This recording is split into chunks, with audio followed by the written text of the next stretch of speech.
Amém. Louvado e engrandecido seja o Senhor. Irmãos e irmãs, estaremos dando continuidade, como é costume nosso, todas as quartas-feiras, a nossa série de estudos, e dessa vez, como já faz algumas quartas que estamos estudando, uma série de estudos no livro de Apocalipse. Geralmente as pessoas, quando vão estudar esse livro, vão até o final do capítulo 3, que é o capítulo que fala das 7 igrejas, né? E dali por diante a gente não ouve muita coisa a respeito do livro de Apocalipse. E Deus colocou no nosso coração, já ao término do último estudo que tivemos antes desse, de tratar esses assuntos com a igreja, para que Deus pudesse estar não apenas nos esclarecendo, mas nos exortando, nos fortalecendo naquilo que concerne a sua soberania, o seu controle no mundo e aquilo que irá acontecer futuramente. E o livro de Apocalipse já fala a respeito disso. Por isso eu quero convidar você a abrir a sua Bíblia em Apocalipse capítulo 4. Semana passada eu concluí o capítulo 3 falando da 7ª igreja, a igreja de Laodiceia, e hoje nós estaremos entrando no capítulo 4, onde estaremos estudando a primeira perícope, que vai do verso 1 até o verso de número 11.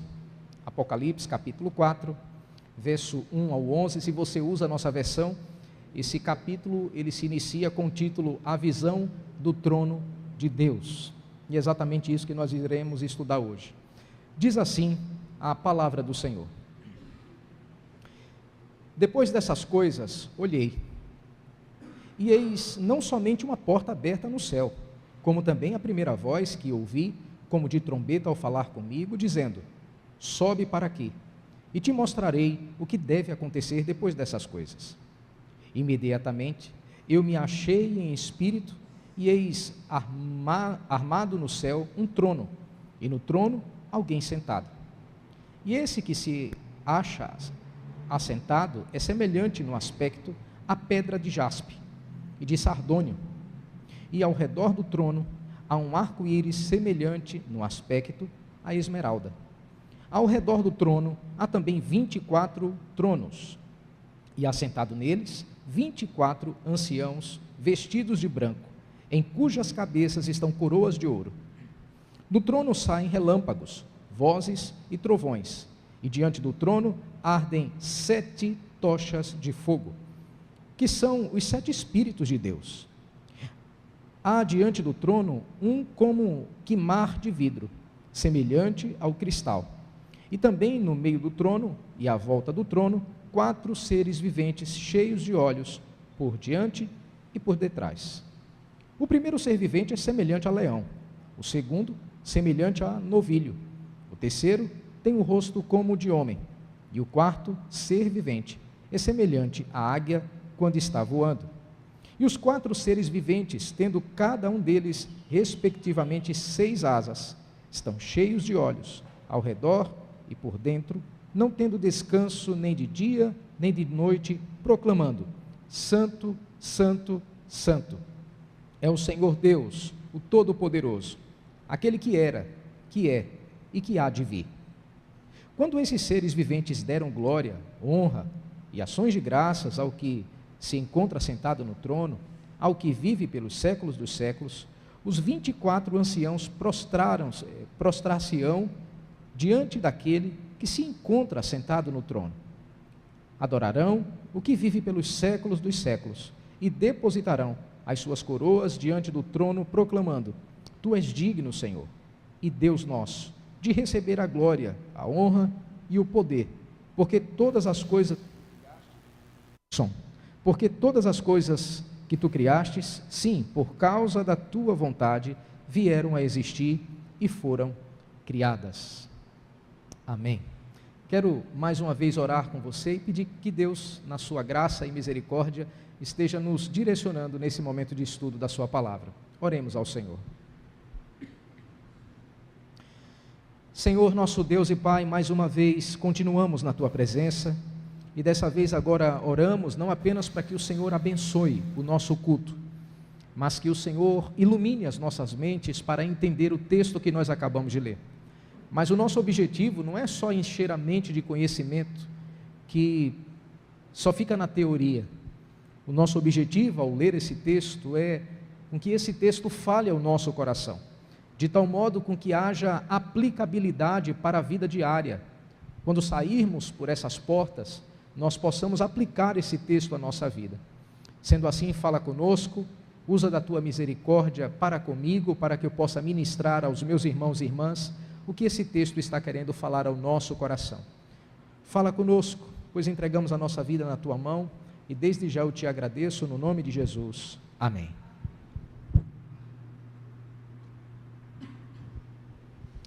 Quando eu li esse capítulo, não sei se o pessoal já colocou aqui, o pessoal da mídia aí já pode colocar essa imagem, que é uma imagem da introdução. Quando eu estava lendo esse capítulo, eu me lembrei dessa figura que eu via um tempo atrás, e essa figura para mim, ela é uma representatividade de tudo aquilo que a gente acabou de ler nesse texto. A figura de uma criança na cabine de um Boeing, de um grande avião, e a criança está assim maravilhada com tudo aquilo que ela está vendo. E o piloto daquele Boeing, que trouxe aquela criança, que convidou até aquela criança para entrar naquela cabine, está falando com a criança, mostrando que é dali daquela cabine que ele comanda a vida das pessoas que estão dentro daquele Boeing, que está dentro daquele avião. E a criança ficou maravilhada, a criança ficou em estado de êxtase, querendo de alguma forma poder pilotar aquele avião, mas sabe que a autoridade é daquele piloto.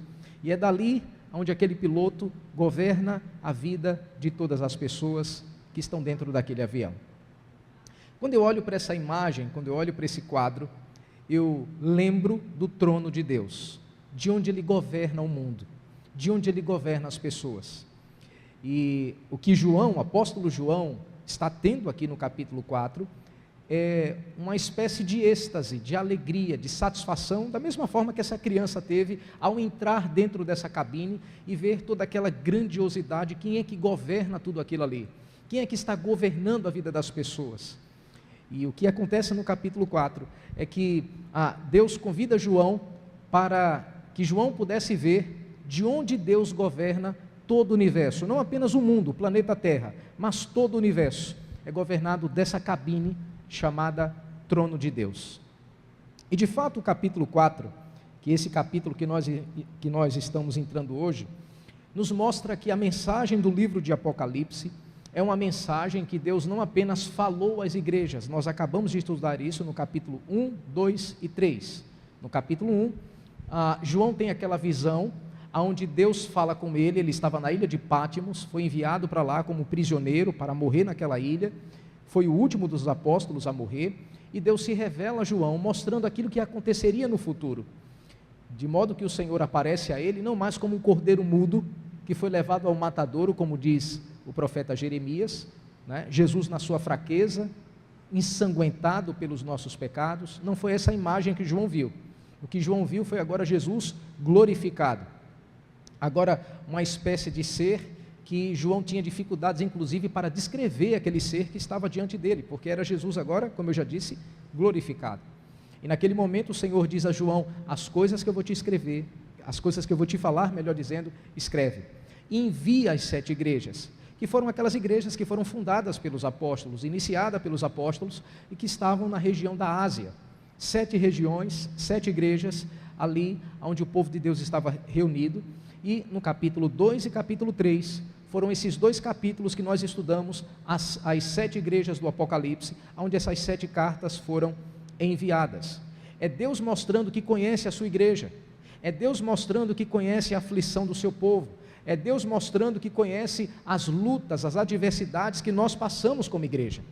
Sendo que no capítulo 4 agora, Deus não apenas está falando que conhece. No capítulo 4, Deus está falando como Ele governa, como Ele domina, como Ele controla, não apenas as circunstâncias na vida do seu povo, mas a nível mundial. Como Ele controla e governa todas as coisas. É isso que o capítulo 4, que nós iremos estudar hoje, está falando.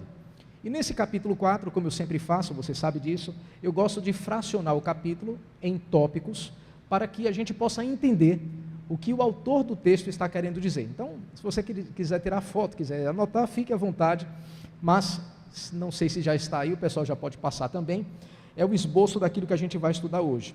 A visão do trono de Deus, é o capítulo 4, E eu coloquei como tema o trono de Deus, a sala de comando do universo. O trono de Deus é a sala de comando do universo. E nesses versos que nós lemos, do verso 1 ao verso 11, está aí a divisão em 4 tópicos para que a gente possa entender o que é que a gente vai estudar daqui para frente. Em primeiro lugar, o convite de Deus ao apóstolo João. Isso está aí no verso 1. Depois, o trono de Deus. Em seguida, os adoradores. Em quarto, a adoração. Só repetindo, o convite de Deus a João está no verso 1. E em seguida, o trono de Deus, os adoradores de Deus e a adoração a Deus. Então, capítulo 4 está fracionado nesses 4 tópicos aí que nós passaremos a estudar a partir de agora. Já entrando nesse primeiro tópico, a primeira coisa que o texto nos mostra é o convite de Deus, ou seja, o convite que Deus fez ao apóstolo João, que é o autor do livro de Apocalipse. E a primeira coisa que João diz nesse texto, a gente precisa estar muito atento, porque ele diz: depois dessas coisas. Que coisas ele está falando? Das coisas que ele acabou de relatar, as 7 cartas que ele enviou às 7 igrejas. Ele diz: depois que eu escrevi essas 7 cartas, depois dessas coisas, depois que eu falei como Deus conhece o seu povo, como Deus conhece a igreja, acontece uma segunda coisa agora. Ele diz: olhei e eis não como também a primeira vez, e eis não como também a primeira voz, que ouvi como de trombeta ao falar comigo, dizendo: sobe para aqui e te mostrarei o que deve acontecer depois dessas coisas. Aqui é uma divisão do texto, ok? Do capítulo 1 até o capítulo 4, verso 1, que é esse verso que nós estamos lendo, vai agora haver uma divisão. E por que eu estou dizendo isso? Porque o apóstolo João está dizendo: olha, eu comecei a escrever o livro de Apocalipse por conta de uma voz que falou comigo. Isso está lá em Apocalipse capítulo 1, que é quando Jesus aparece para ele glorificado e diz: olha, as coisas que eu vou te relatar, escreve as 7 igrejas. E ele começa a escrever as 7 cartas, como eu já disse há pouco tempo. Agora João está dizendo outra coisa. Aquela mesma voz que falou comigo lá no capítulo 1, agora falou dizendo: sobe até aqui, que eu vou te mostrar as coisas que devem acontecer. Então, ele começa a relatar que eis não somente uma porta aberta no céu, como também a primeira voz, ou seja, aquela voz lá do capítulo 1, que é o próprio Senhor falando com ele, dizendo: ouvi, como a voz de trombeta ao falar comigo, dizendo: sobe aqui e te mostrarei o que deve acontecer depois dessas coisas. João diz: olha, eu não vi só uma porta aberta, a qual só poderia olhar para aquela porta e ficar inerte. Não, eu vi essa porta e eu ouvi aquela mesma voz de trombeta dizendo: sobe até aqui, porque eu vou mostrar para você as coisas que devem acontecer. Ou seja, é uma divisão do texto. Aquela mesma voz que disse algo para João escrever, agora disse: olha, vem, entra na cabine aqui do avião, para eu mostrar a você como é que eu governo o mundo, para eu mostrar a você como eu governo todas as coisas. E eu quero que você preste atenção no que a voz disse para ele. O final do texto diz: o que deve acontecer. Não é o que possivelmente talvez aconteça, ou dependendo das circunstâncias pode acontecer, ou se os homens permitirem com que aconteça, acontece. Nada disso. É um decreto, é uma ordem, é um rei dizendo: deve acontecer, vai acontecer. E não vai acontecer por conta das circunstâncias, vai acontecer porque eu quero com que aconteça. Então, quando nós olhamos para esse texto que aqui está acontecendo com João, pelo menos 2 homens na Bíblia passaram por isso, de ver o céu, de ver o trono, de ver as maravilhas de Deus. Um deles, o profeta Isaías, no capítulo 6, você conhece essa história, onde o profeta Isaías, ele vê a visão de Deus semelhante a essa aqui que João está vendo, os querubins, os serafins, dizendo: santo, santo, santo, santo é o Senhor dos exércitos. E naquele momento Isaías tem medo, porque ele diz: ai de mim, eu vou morrer, porque eu vi Deus. Abrindo parêntese aqui, ele não viu Deus, ele viu a glória de Deus, porque Deus jamais foi visto por homem algum, a não ser na pessoa humana do seu Filho Jesus Cristo. E nesse sentido, Isaías viu o que João aqui está vendo.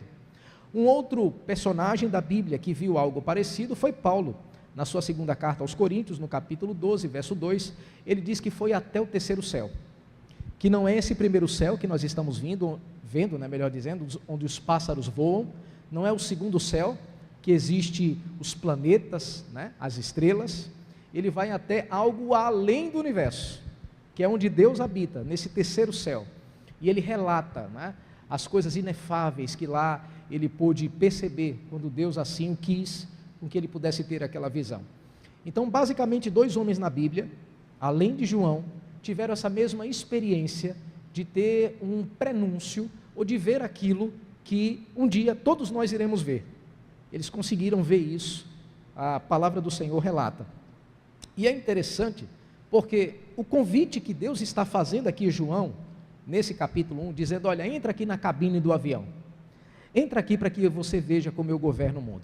É o mesmo convite que Deus faz nessa noite a mim e a você. Como assim, pastor? Vai abrir uma porta no céu, eu vou ouvir uma voz me chamando, assim como João? Não, a gente não precisa mais disso. Sabe por que a gente não precisa? Porque eis aqui o texto que mostra como Deus governa todas as coisas. Não apenas o capítulo 4 do livro de Apocalipse, mas toda a Bíblia relata como Deus governa o mundo. Nós não precisamos de uma porta aberta no céu e de uma voz dizendo, sobe até aqui porque eu vou te mostrar. Ora, já está aqui. Deus relatando para todos nós a mesma coisa. O que acontece conosco, ou o que deve acontecer conosco nessa noite, é ter mesmo essa disposição de João em querer aprender, em querer ver, em querer estudar, em querer ouvir aquilo que Deus tem para nos falar. Porque, repito, o mesmo convite que ele fez a João, é o mesmo convite que Deus faz a mim e a você nessa noite através da sua palavra. Sendo assim, se sinta um privilegiado de estar aqui nessa noite. Ou se você nos acompanha da sua casa, de onde quer que você esteja, acompanhando essa transmissão, sinta-se um privilegiado de poder ver essa porta aberta no céu e Deus nos convidando através da sua palavra, dizendo, entra aqui na minha cabine. Deixa eu mostrar para vocês que quem está no controle não são os homens, não são os poderosos, não é o dinheiro, não é qualquer outra pessoa ou autoridade nessa terra que está no controle das coisas, sou eu. Mas para que você entenda isso, entra aqui na minha cabine, ouve a minha voz, que é a minha palavra, e é por isso que esse convite é feito a cada um de nós nessa noite, da mesma forma que foi feito ao apóstolo João, repito, Deus está nos convidando nessa noite para ter essa mesma disposição em estudar a sua palavra e saber como ele governa todas as coisas. Mas o que João viu finalmente? O que João, a ter aquela visão, ele pôde perceber ali quando Deus o chamou? Verso 2 e verso de número 3 vai dizer exatamente isso. Verso 2, ele diz assim, imediatamente eu me achei em espírito. Deixa eu dar uma parada aqui. Imediatamente eu me achei em espírito. Vamos entender. Deus não arrebatou João até o céu. Percebe? Eu me achei em espírito. Não foi o corpo de João que foi arrebatado até o céu, como aconteceu em Atos dos Apóstolos com Filipe. Não que Filipe foi até o céu. Filipe estava numa determinada região, pregando o evangelho para o eunuco, e diz a palavra de Deus que Deus o arrebatou dali para um outro local, com corpo e tudo, não foi no espírito. Aqui é diferente. João, ele tem uma espécie de visão. E por que uma espécie de visão? Eu já disse, Deus habita em luz inacessível. Ninguém, absolutamente nenhum ser humano tem a capacidade de ver a Deus o Pai e continuar vivo. Ele morre. O ser humano, na sua essência pecaminosa, ele não tem a capacidade de ver aquilo que Isaías viu no capítulo 6, já disse para vocês, ele não viu Deus, ele viu a glória de Deus. Por isso que ele diz, eu vou morrer. Se você já leu o capítulo 6, você sabe, ele diz, eu vou morrer, porque os meus olhos viram a Deus. Ali, traduzindo, os meus olhos viram a glória de Deus. Eu vou morrer. Então, nenhum homem, nem uma mulher, nem um ser humano, na sua capacidade humana, pode chegar-se diante de Deus e continuar vivo. Ele morre na hora, ele é fulminado pela glória de Deus. É por essa razão que Deus não transporta João até o céu para estar diante da sua presença. João vai em espírito. João tem uma espécie, como eu já disse, de visão, para ver o resplendor da glória de Deus ali naquele local. E a partir daí acontece uma descrição tanto de Deus, da glória de Deus, como também do trono de Deus. Então são duas descrições que acontecem nesses versos que nós iremos ver daqui para frente. A primeira descrição de Deus, a segunda do trono de Deus. A descrição de Deus, verso 2 até o verso de número 3, parte A. Eu não vou ler o texto, até porque a gente já leu, mas João, ele descreve a glória de Deus através de duas pedras preciosas, jaspe, e jaspe é uma pedra cristalina, pura, é aquilo que a gente conhece hoje, né, como diamante, né, aquela pedra cristalina, límpida, sem nenhuma impureza nela, é o diamante que a gente conhece. Então ele vê a glória de Deus como uma espécie de diamante reluzente, é aquela visão que ele vê. E por que ele descreve essa pedra, né, esse diamante? Porque aqui ele está descrevendo a santidade de Deus. É a primeira coisa que João vê, a santidade de Deus. É aquela pedra reluzente, uma espécie de diamante, que talvez até ofuscou, né, os olhos dele, semelhante àquilo que aconteceu com Paulo no caminho de Damasco, quando Jesus glorificado aparece para Paulo, né? E diz: Saulo, Saulo, por que você me persegue? Só abrindo um parêntese aqui, tem alguns crentes que pensam que Deus mudou o nome de Saulo para Paulo, né? Não tem nada a ver, é porque no texto original, na língua hebraica, o nome Paulo é Saulo, e na língua grega, o nome Saulo é Paulo, né? É a mesma coisa que acontece com o nome Pedro. Às vezes você vai encontrar Simão, às vezes você vai encontrar Pedro. É a mesma coisa que acontece com Tomé. Às vezes você vai encontrar Dídimo, às vezes você vai encontrar Tomé. E por que isso acontece? É por conta da língua original que aquele nome está sendo chamado. Por exemplo, não sei se existe algum Tiago aqui no meio de nós. Se existir algum Tiago aqui no meio de nós, ele for para a Inglaterra, o nome dele lá na Inglaterra é James, não Tiago. Então, dependendo da língua original, é isso aí que acontece. Fecha parêntese, que não tem nada a ver com o nosso estudo. Voltando aqui, eu só citei Saulo ou Paulo, porque ele vê Jesus glorificado e ele fica cego. Você se lembra dessa história? E talvez quando João viu essa cena, eu não vou dizer que ele ficou cego, porque ele estava em espírito, mas ele vê aquela visão maravilhosa da santidade de Deus, como uma espécie de diamante, né? A pedra aqui é jaspe, que é o diamante que nós conhecemos. A outra pedra que ele descreve a glória de Deus é o sardônio. O sardônio é uma pedra preciosa também, sendo que de cor avermelhada, parecendo com sangue, né? Dá a ideia de redenção. Não apenas a santidade, mas a redenção que Deus proporciona a cada um de nós. O sangue do seu Filho que foi derramado. A glória de Deus envolve isso. É a glória de Deus que fulmina o pecado, e fulminando o pecado, ele justifica o pecador. Essas duas pedras, jaspe e sardônio, como eu já disse, não estão dizendo que Deus é essas duas pedras, é apenas um símbolo para apontar para a glória de Deus, para o seu resplendor, para a sua glória. E foi isso que João viu. E o que João viu aqui não é Jesus, é bom que fique claro. O que ele está vendo aqui é a glória de Deus o Pai, ok? Que muitas pessoas podem olhar para esse, Jesus vai aparecer um pouco mais à frente, né? O Cordeiro sacrificado. Aqui ele está vendo Deus o Pai, a glória de Deus o Pai, melhor dizendo. A partir daí, João agora vai apontar para a descrição do trono de Deus. Verso 3, a parte B, olha o que diz. Há um arco-íris semelhante no aspecto à esmeralda. A primeira descrição do trono de Deus é um arco-íris que parece uma esmeralda, que também é uma pedra muito preciosa. E é interessante porque João está descrevendo que o trono de Deus é um lugar de graça, de misericórdia e de paz, ao citar o arco-íris. Por que eu estou dizendo isso? Você sabe que lá em Gênesis, quando Deus ele destrói a raça humana, ele faz um pacto, e nesse pacto houve um sinal. Qual foi o sinal? o arco-íris.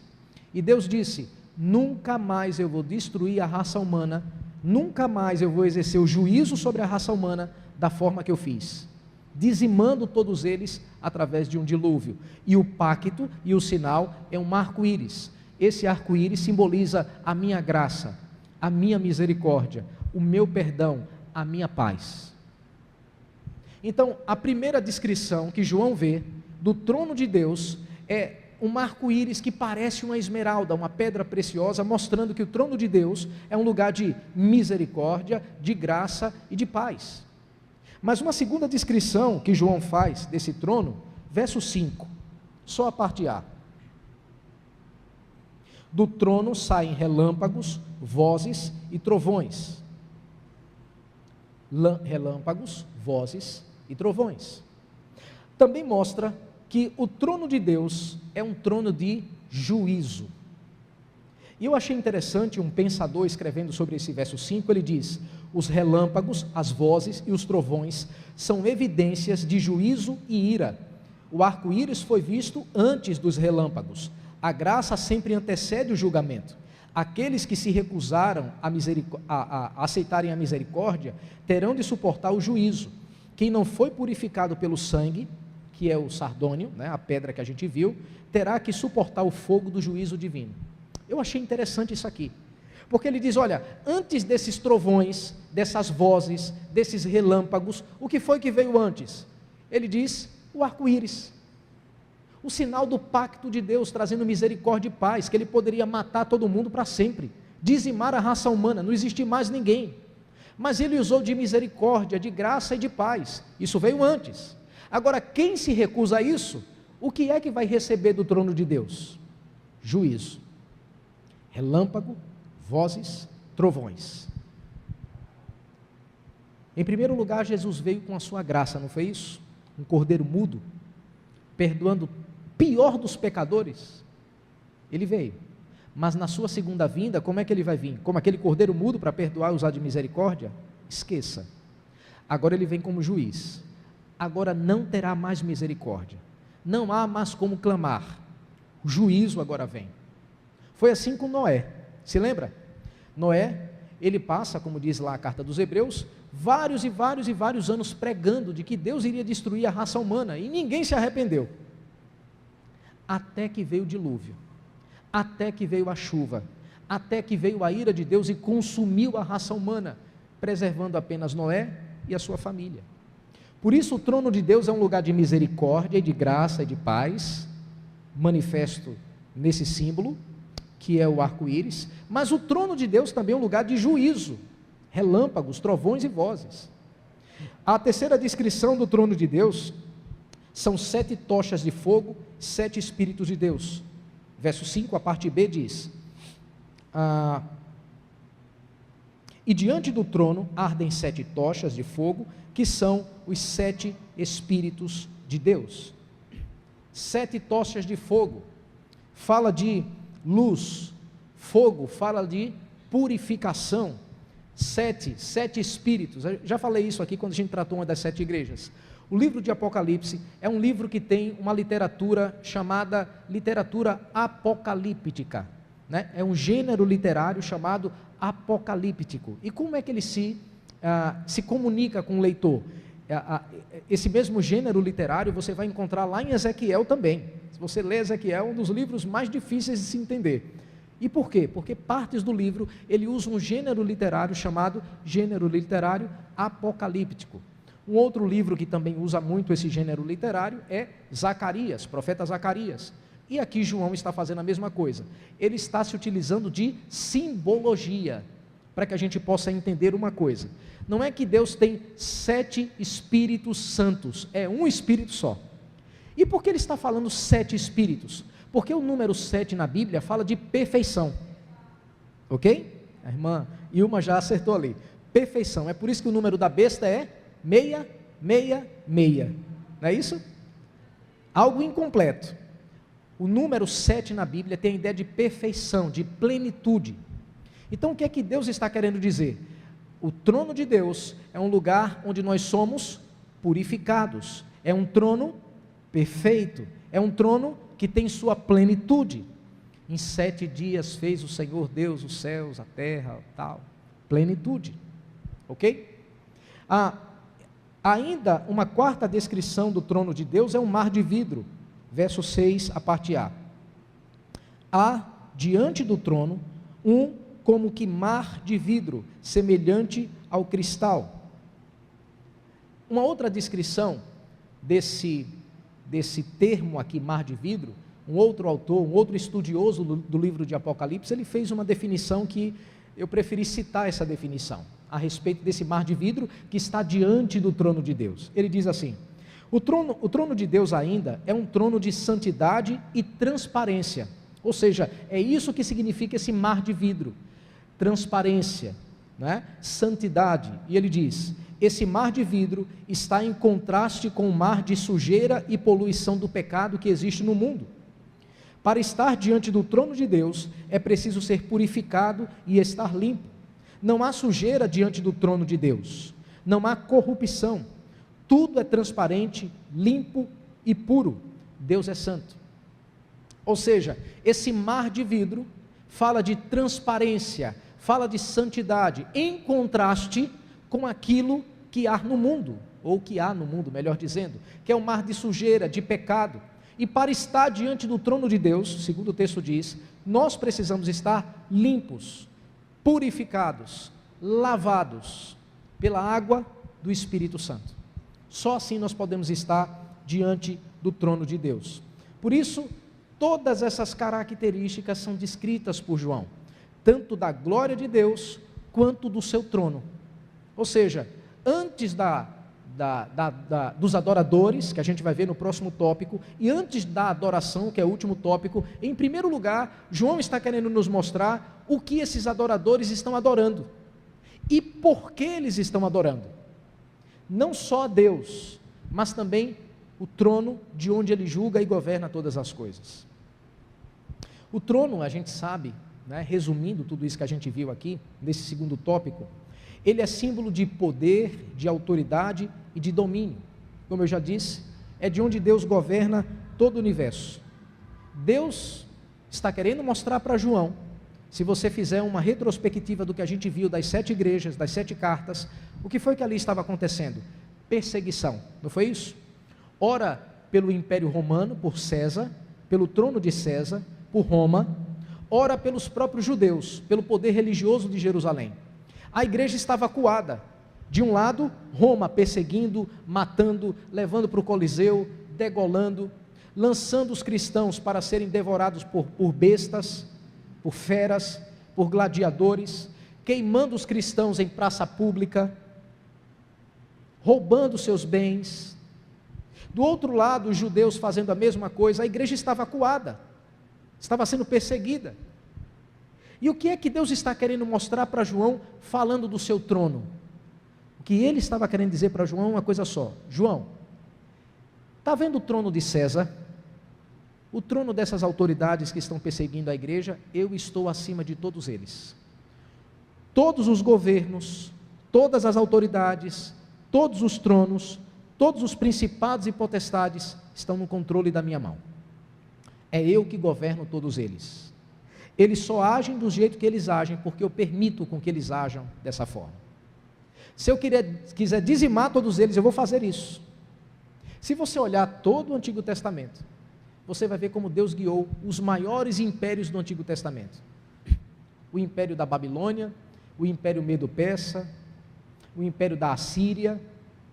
Por mais violento que esses impérios fossem, era Deus usando esses impérios para governar o seu povo. Ora, trazendo juízo, como ele fez na dispersão, como ele fez levando o povo para passar 70 anos no cativeiro.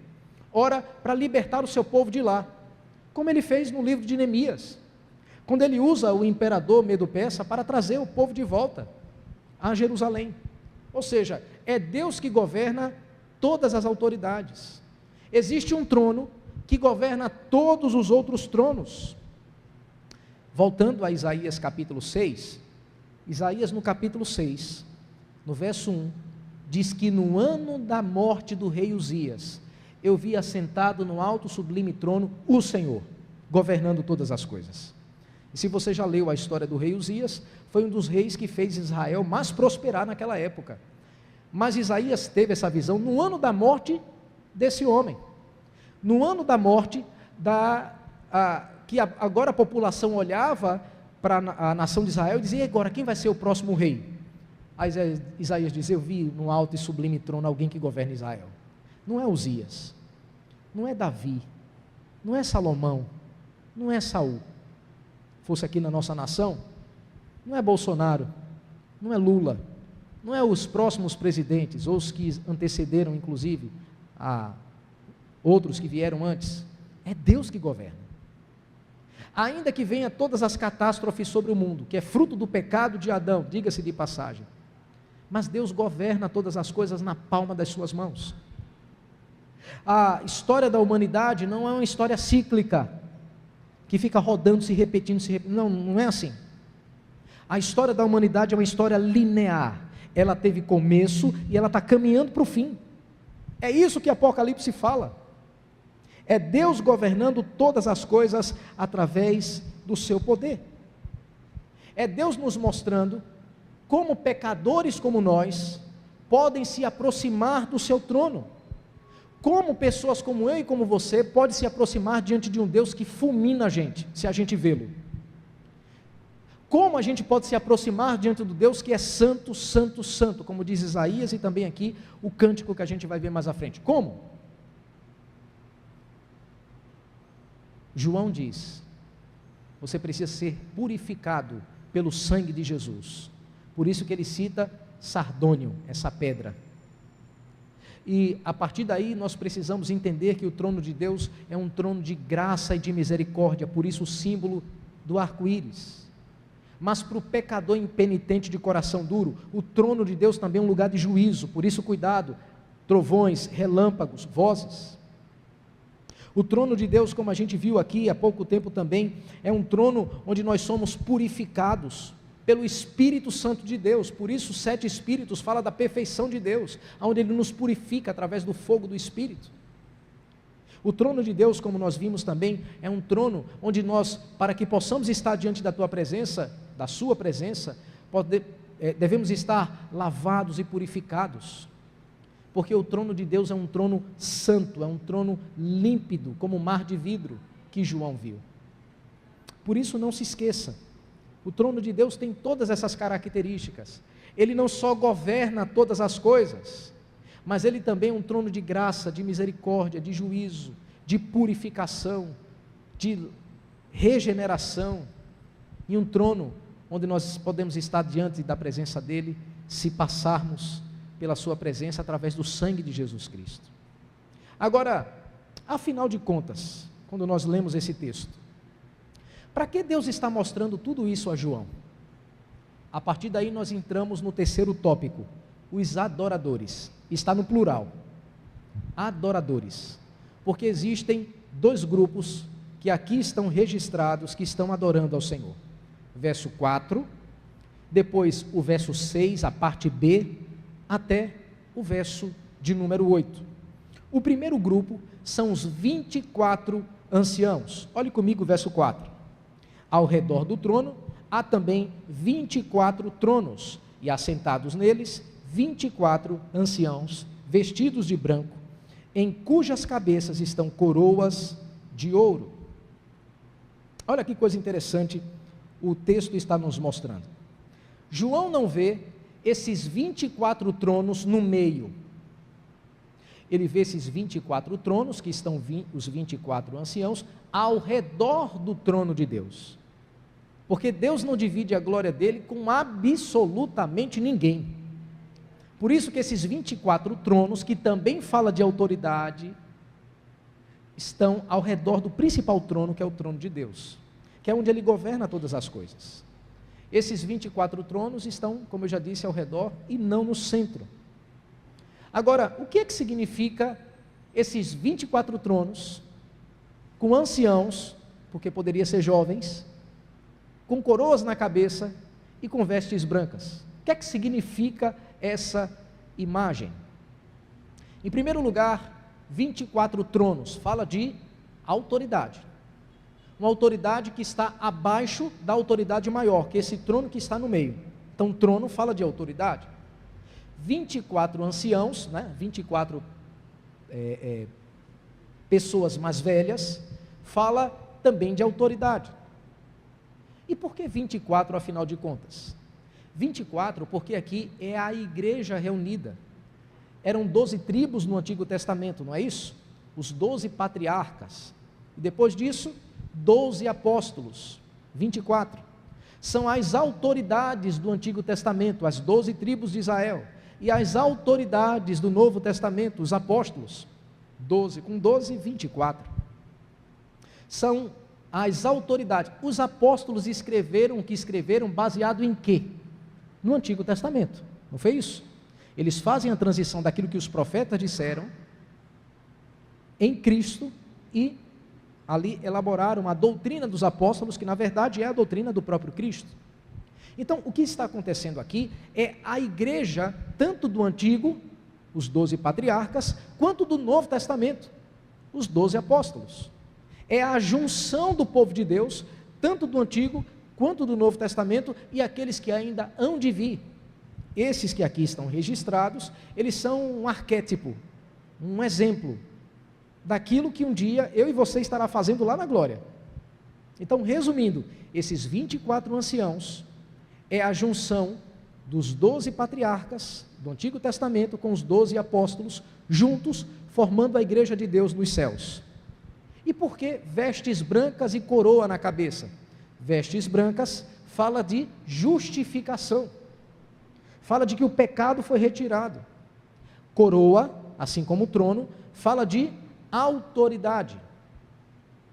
Então, a igreja de Cristo, ela vai ter essa autoridade dada por Deus. Ela não apenas vai ser e é justificada, mas ela também tem essa autoridade dada por Deus para julgar o mundo, inclusive. Abra comigo, por favor. 1 Pedro, só para que você possa entender esse texto que a gente acabou de ler. 1 Pedro, capítulo 2. 1 Pedro, capítulo 2.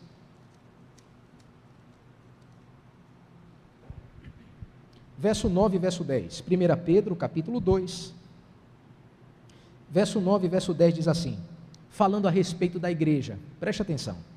Vós, que é a igreja, vós, porém, sois raça eleita, sacerdócio real, ou seja, reis, sacerdócio real, reis, nação santa, povo de propriedade exclusiva de Deus. Com que objetivo? Ele diz, a fim de proclamardes as virtudes daquele que vos chamou das trevas para a sua maravilhosa luz. Vós sim, que antes não erais povo, mas agora sois povo de Deus, que não tinhais alcançado misericórdia, mas agora alcançastes misericórdia. Traduzindo, vocês que não mereciam absolutamente nada, estavam sem misericórdia, pecadores, iriam morrer eternamente, agora vocês são raça eleita, sacerdócio real e nação santa.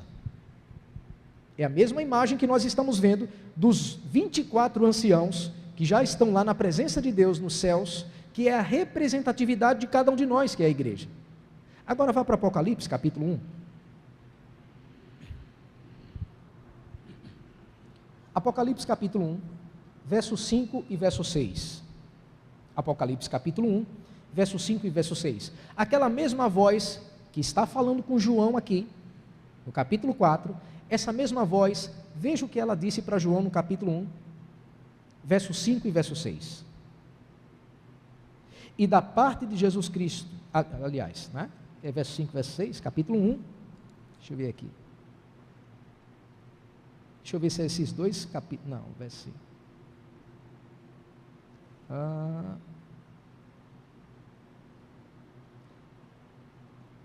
Eu acho que não, verso 5, não. Aqui, verso 6, melhor dizendo. Aliás, verso 5 e verso 6. E da parte de, capítulo 1, verso 5 e verso 6. E da parte de Jesus Cristo, a fiel testemunha, o primogênito dos mortos e o soberano dos reis da terra. Aquele que nos ama e pelo seu sangue nos libertou dos nossos pecados. Agora veja o que ele diz no verso 6. E nos constituiu reino, sacerdotes para o seu Deus e Pai. A ele a glória e o domínio pelos séculos dos séculos. Amém. Você viu o que ele fez conosco? Ele nos constituiu reino, sacerdotes para o seu Deus e Pai. Nós representamos essa autoridade máxima desse trono que está lá no meio. A igreja recebeu poder e autoridade dada por Deus. Foi isso que ele disse lá na grande comissão? Eis que vos dou poder e autoridade, lá no Evangelho de Marcos, né? Para pisar serpentes e escorpiões, nenhum mal vai acontecer contra vocês e tudo mais. Aqui está acontecendo exatamente isso. Então, resumindo, esse primeiro grupo de adoradores é a igreja de Deus, tanto do Antigo quanto do Novo Testamento, os 12 patriarcas, os 12 apóstolos, que dá um total de 24, que estão diante de Deus com vestes brancas, a coroa, e também no seu trono, que é a ideia de autoridade, dada por Deus para julgar o mundo, juntamente com ele, a qual o seu trono está no meio. O segundo grupo, que também está adorando a Deus nesse instante, são 4 seres viventes. Olhe comigo, verso 6, a parte B, diz assim: e também, no meio do trono e à volta do trono, 4 seres viventes, cheios de olhos por diante e por detrás. O primeiro ser vivente é semelhante a leão, o segundo semelhante a novilho, que é o boi, não é? O terceiro tem um rosto como de homem, e o quarto ser vivente é semelhante à águia quando está voando. Verso 8: e os 4 seres viventes, tendo cada um deles, respectivamente, 6 asas, estão cheios de olhos ao redor e por dentro. Até aqui. É uma figura interessante, né? E de todo esse texto aqui, é o texto mais complicado para os estudiosos do livro de Apocalipse. São várias definições que eles estão dando aqui. Há uns estudiosos que dizem, olha, esses 4 seres viventes são os 4 evangelhos, né? Há outros que dizem, olha, esses 4 seres viventes são... E aí cada um deles vai dizer algo. O que mais me chamou a atenção é William Barclay. É um dos estudiosos da língua grega mais respeitados, já falecido William Barclay, né? Mais respeitados da atualidade, pelos seus escritos. Ele diz que esses 4 seres viventes nada mais é do que a representatividade da criação de Deus adorando a Deus. É a criação de Deus diante do trono de Deus, louvando a Deus. O leão, os animais selvagens, o boi, os animais domésticos, o homem como sua criação, e que pode representar também, segundo alguns estudiosos, né, animais que parecem com o homem, por exemplo, os macacos, a águia, né, falando em relação aos seres que voam e tudo mais. Ou seja, é apenas um arquétipo, é uma representatividade de toda a criação de Deus, louvando a Deus. E por que isso? Porque esses seres têm 6 asas, semelhante lá a Isaías capítulo 6, não é? Então, é muito mais do que apenas animais criados aqui, que a gente fica olhando à torta e à direita. Eu nunca vi um animal com 6 asas, né? Se você viu aí, é uma anomalia, né? E com olhos por fora e por dentro. Essa criatura que aqui está sendo descrita, a gente vê lá em Ezequiel, é um querubim, é um serafim. Então, o que aqui está falando para nós, é toda a criação de Deus, adorando a Deus, tanto animais, quanto seres angelicais, adorando a Deus diante da sua presença, ou seja, sendo um adorador de Deus. Quando a gente olha para tudo isso aqui que está acontecendo, né? Aliás, antes disso, Romanos, no capítulo 8, verso 22 e 23, eu não vou abrir o texto, porque a hora já se faz, eu quero ganhar tempo aqui, eu quero ser bem rápido. Romanos 8, 22 e 23, diz que toda a criação de Deus geme, esperando o dia da redenção, esperando o dia da volta de Cristo, aonde Ele vai restaurar todas as coisas. Ou você pensa que Deus criou o leão para comer o cordeiro? Não era assim, né? Isso aconteceu depois que o pecado entrou no mundo. Aí o profeta Isaías, falando do dia da redenção do mundo, ele diz, a criança colocará a mão na toca da serpente, e nada vai lhe acontecer. O leão vai andar junto com o cordeiro. É uma figura de paz, né? É uma figura daquilo que acontecerá no dia da redenção. Ele vai restaurar todas as coisas. Não vai haver mais essa carnificina entre os animais que a gente vê hoje em dia. É por isso que Paulo, como eu já disse em Romanos 8, 22 e 23, diz que a criação geme, esperando o dia da redenção, porque ela não foi criada da forma que ela está hoje. Foi quando o pecado entrou no mundo, criou todas essas anomalias que nós estamos vendo, não apenas entre os homens, mas também entre os animais. Agora, nessa visão glorificada, toda a criação está diante do trono de Deus, adorando, louvando, não apenas as criaturas, sejam homens, sejam animais, mas os querubins, os serafins, por isso que citam 6 asas, vários olhos, é ideia de anjo, querubins ou serafins e por aí vai. Agora, olhando para esse texto, com que objetivo, afinal de contas, esses adoradores, que representam não apenas a igreja, mas toda a criação, estão diante do trono de Deus? É aí que entra o quarto e último tópico do estudo de hoje. Eles estão diante do trono de Deus para adorarem ao Senhor. Verso 8, parte B, até o verso de número 11, ele diz, verso 8, a parte B diz, não tem descanso, falando dos adoradores, né? Não tem descanso nem de dia, nem de noite, proclamando, santo, santo, santo, é o Senhor Deus o Todo-Poderoso, aquele que era, que é e que há de vir. Quando esses seres viventes deram glória, honra e ações de graças ao que se encontra sentado no trono, ao que vive pelos séculos dos séculos, depois que isso acabou, olha o que acontece, verso 10, os 24 anciãos prostrar-se-ão diante daquele que se encontra sentado no trono, e adorarão o que vive pelos séculos dos séculos, e depositarão as suas coroas diante do trono, proclamando, tu és digno, Senhor e Deus nosso, de receber a glória, a honra e o poder, porque todas as coisas tu criaste, sim, por causa da tua vontade, vieram a existir e foram criadas. O que esse texto está nos mostrando é que o céu é um lugar de louvor e glorificação eterna, permanente, não para nunca. É por isso que o final do verso 8 diz, eles não tinham descanso, os seres que estavam glorificando a Deus, não tinham descanso, de tarde, de manhã, de noite, proclamavam, santo, santo, santo, santo, é o Senhor dos exércitos. É um louvor ininterrupto. E qual era o conteúdo desse louvor? O que é que os seres diziam ao louvar ao Senhor? Esses seres falavam da sua santidade, do seu poder e da sua eternidade. Se você lê o que eles acabaram de dizer, esses seres viventes, eles estão falando exatamente dessas 3 coisas, da santidade de Deus, do poder de Deus e da eternidade de Deus. E os anciãos, os 24 anciãos, que somos nós, a igreja de Cristo ali representada, qual era o conteúdo do louvor desses anciãos? Glória, honra e poder. Esse é o conteúdo da adoração a Deus nos céus. Ou seja, o final do verso 11, diz que tu criaste, Senhor, todas as coisas para isso. Sabe o que esse texto está querendo nos dizer? O motivo pelo qual nós fomos criados foi para o louvor da glória de Deus. Eu não sei se você sabe, o nosso catecismo, a Confissão de Fé de Westminster, no seu catecismo, ele diz, na sua primeira pergunta, para que, afinal de contas, Deus criou o homem?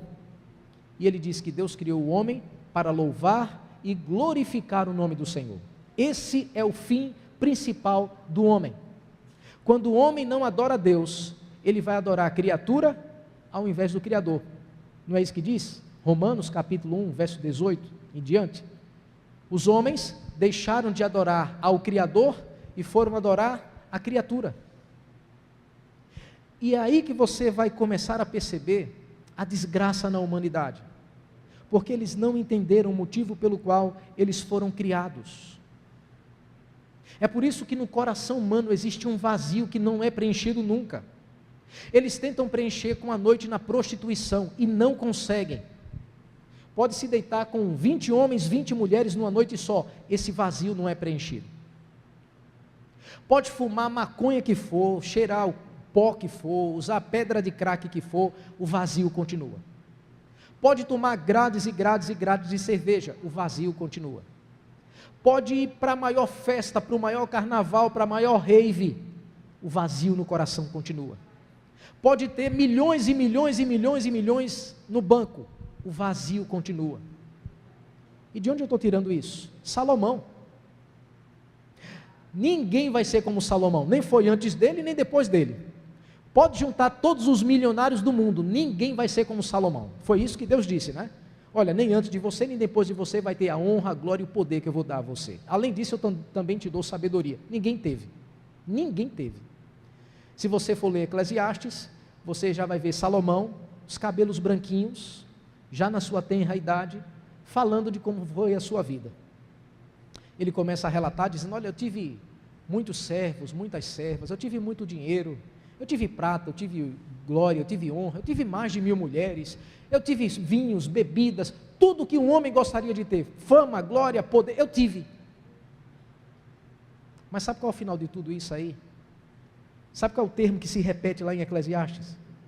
Tudo é vaidade. É como correr atrás do vento. Não preencheu o vazio do meu coração. Eu pensava que eu poderia ter preenchido, mas não consegui. Tudo é vaidade. Aí no final de Eclesiastes ele diz, o fim de tudo é, teme a Deus e guarda os seus mandamentos. Ou seja, você quer entender o sentido da vida? Entenda que você foi criado para o louvor da glória de Deus. Se você não entender isso, você vai se empanturrar de sexo, de prostituição, de droga, de bebida, de tudo que esse mundo oferece, que não passa de uma roleta russa na sua cabeça, que não passa de um entorpecente, que não passa de uma alegria sintética, mas nunca tem o poder de preencher o seu coração. O que esses 24 anciãos, o que esses 4 seres viventes, que é a representação de toda a criação de Deus, está fazendo diante de Deus, é louvar a Ele, adorar a Ele, mostrando que nós devemos fazer isso aqui, mas principalmente lá, quando estivermos com Ele pelos séculos dos séculos. É por essa razão que hoje eu abri o culto lendo o Salmo 150, e de forma específica o verso 6, que é o último salmo, quando ele diz, todo ser que respira, louve ao Senhor. Esse é o estudo do capítulo 4 do livro de Apocalipse. Na semana que vem nós estaremos estudando aí a segunda parte, a segunda perícope desse capítulo, mas eu espero que você tenha entendido cada uma dessas figuras que nós acabamos de ver, que fala não apenas da glória de Deus, do trono de Deus, dos adoradores de Deus e da adoração a Deus. Daí para frente a gente vai ver outras explicações e outras definições que Deus estará aplicando ao nosso coração. Amém? Convido você nesse instante a ficar de pé. Em seguida a gente vai ali tomar a nossa sopa, ter o nosso coffee break, conversar um pouco e estar em comunhão com os irmãos. Senhor, meu Deus e meu Pai, nós te louvamos pela tua palavra. Obrigado. Obrigado pelo capítulo 4 do livro de Apocalipse. Quantas verdades, quantas aplicações. Ó Deus, dá-nos a graça de entendermos que estamos na presença do Deus que é santo, santo, santo.